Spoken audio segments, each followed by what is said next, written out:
Hey everyone, Bo Patrick here, Fidelity Estate Services, here at this Saturday's sale. It's on August 25th. The preview's at 8 a.m. and the auction starts at 9 a.m. Just wanted to sit and talk to you about a couple things that we'll be auctioning off here on site down in Laveen, guys. Huge estate gun collection, 25 firearms, anything from long rifles to revolvers to pistols to military grade firearms as well too. So be sure to come out for those firearms. Right in front of me here is a 1999 Harley Davidson Heritage Softail with only 39,000 original miles on it, guys.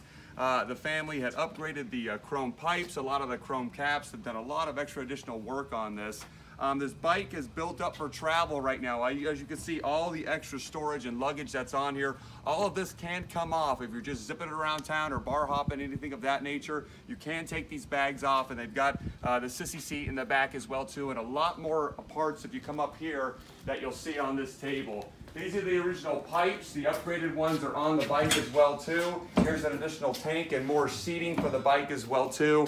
On top of the Harley and the 25 firearms that we have at this sale, the house is full of Western primitives, ironwork, horseshoes, Hanes, ox yokes, all kinds of good stuff that's in here. And also on top of that, combined in from another estate, is a 2010 Ford Escape SUV. It's a four-door SUV, absolutely gorgeous. I picked that up down in Buckeye. It's got very low mileage on it, so that's another one to take a look at the ad and take a look at that. Everything sells no reserve this Saturday, August 25th. The preview's at 8, the auction starts at 9. The whole sale will take about 2 hours, so come on out and see us, guys, and we'll see you then. Thanks for joining.